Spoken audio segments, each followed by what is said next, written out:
we are going to replace the fuel pump in the gas tank, which means we've got to lower the gas tank and raise it back up.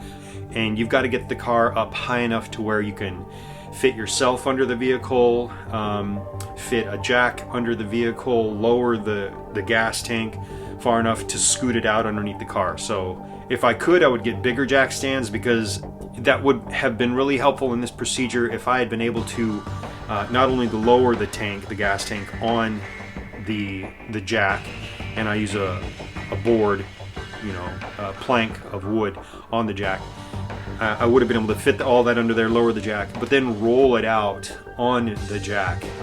As it is, I didn't have room to do that, so I had to slide the tank off of the board onto the ground and then skid it along the ground to get it out, which was fine, not a big deal. But trying to put the tank back in, and then while you're underneath the vehicle trying to put it up onto the board, onto the jack, and that's a real pain in the ass. And especially if you have not been able to empty the gas out of the tank because of the weight, because of how hard it can be to maneuver that thing if it's heavier, and the weight adds up quick. It doesn't take a lot to make that be a real pain in the butt, especially because with the gas sloshing from one side to the other, it's transferring weight. It can be a real pain.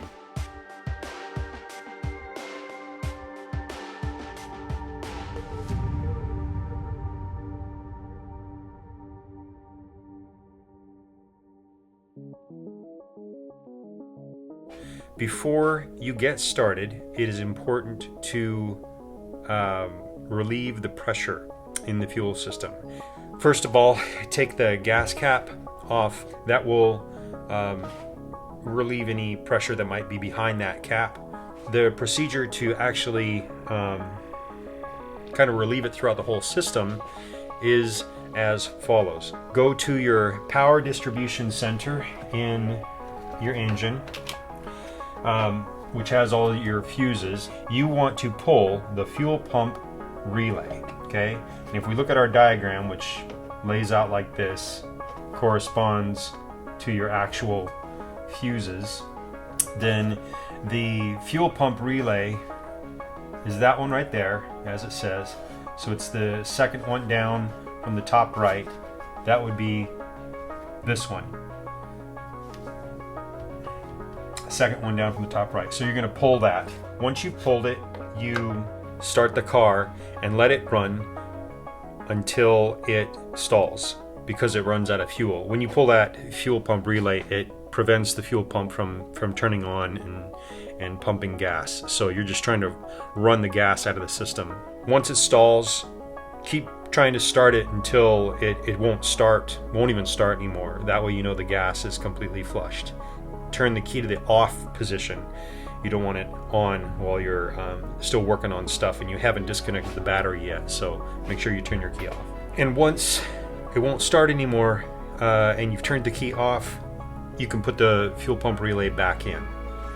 At that point, part of the procedure is to disconnect the negative terminal on the battery. Doing that, and given how long it's most likely going to take you to remove the gas tank and the fuel pump and put it all back together, by the time you come back and reconnect that negative terminal in the battery, the PCM will have wiped out any codes, any diagnostic codes.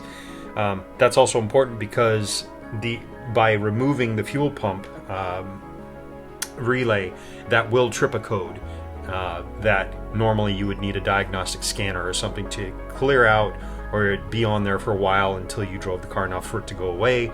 But disconnecting the negative terminal will take care of that for you, so you don't have to worry about it. I'm going to be removing the fuel tank, taking the fuel pump out, and replacing it. I'm thinking either the fuel line could be clogged, and we're going to use some compressed air and blow out the whole line when we have the tank off, and we're going to replace the whole fuel pump assembly, which includes the fuel pump, the filter, the housing, all of it, and the sending unit, and blowing out the line to make sure there's nothing that could be constricting or clogging that.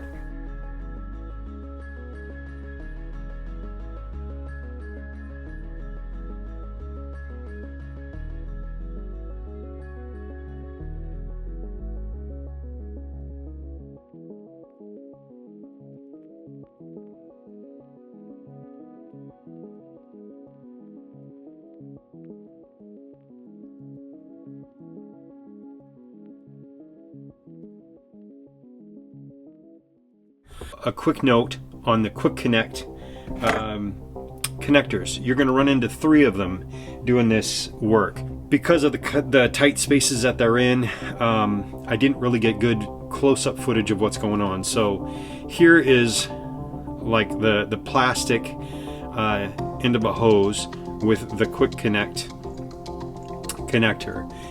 So here is the metal line, and this is the plastic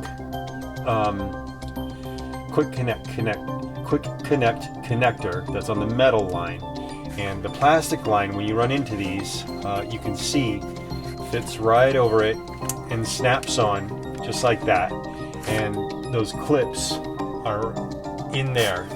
And if you're good at it, and if you can get your hands in, you might be able to pinch it like that, which is all you need to do to pull the connector off.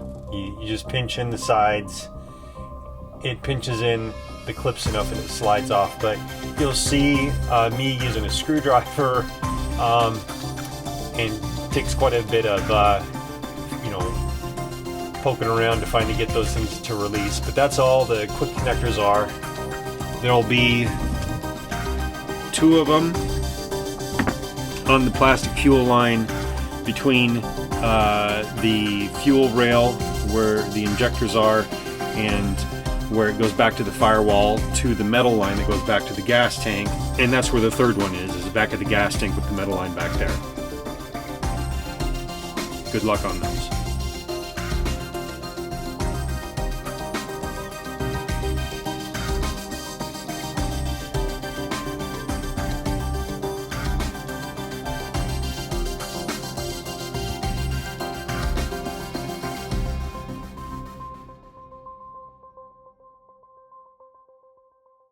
From within the car, back against the firewall, this is unnaturally aspirated. We have the radiator overfill container and then the AC dryer right here. And right in between them, you'll see, if you can see where my finger is pointing to, this little unit here. That is the metal fuel line where it connects to this plastic line here that goes down and connects to that, and then horizontally is the metal fuel line that goes a little bit horizontal, then goes down along the firewall, underneath the car, and back to the fuel tank. This plastic fuel line comes up off of there and over to the fuel rail, okay, right underneath the intake manifold. You can see the fuel rail and fuel injectors are all along there, and that's the fuel line.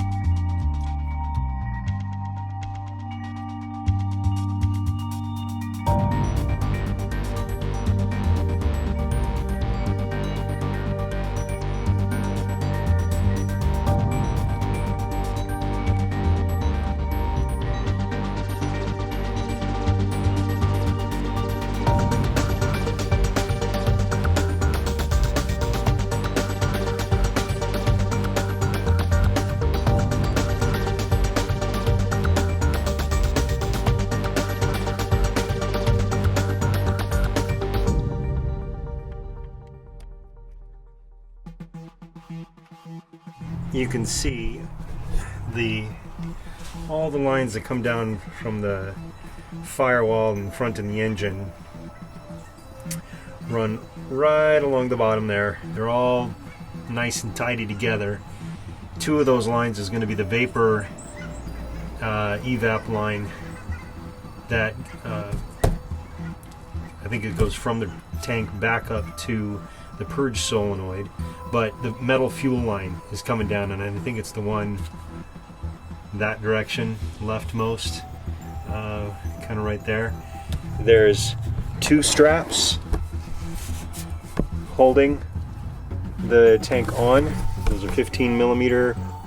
It's about a quarter full of gas, so it might be kind of heavy, and we don't want it to be sloshing and spilling. Now the last time I pulled the tank off, there was an auto, like a stopper valve in the back here, which was really nice, really fortunate. It was off of a 2003, and that prevented gas from spilling out of the back when I was lowering it down, and if it tilted a little bit, just because I had that stopper valve after I had pulled off the fill tube. There's going to be some connectors and a few things over on the passenger side of the tank that need to get disconnected.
on the exhaust pipe bolt, removing the tank was no problem.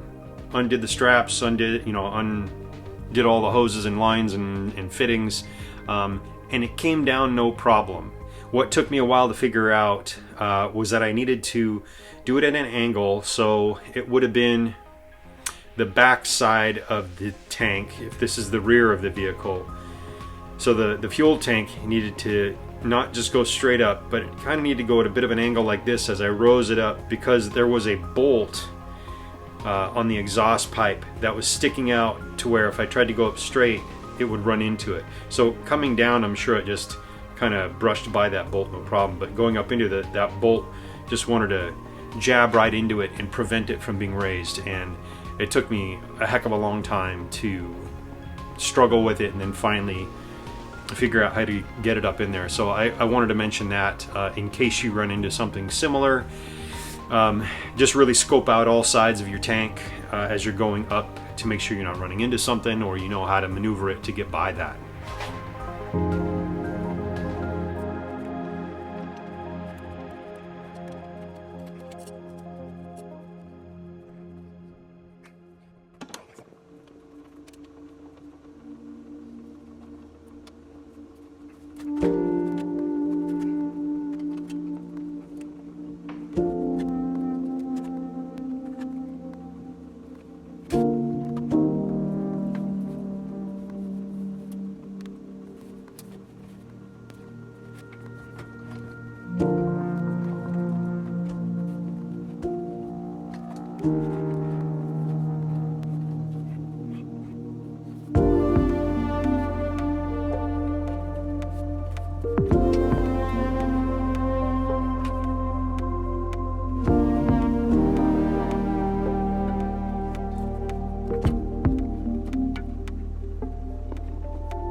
Thank you so much for watching. I hope it was helpful and you got a load of fun out of it. What a blast, replacing the fuel pump.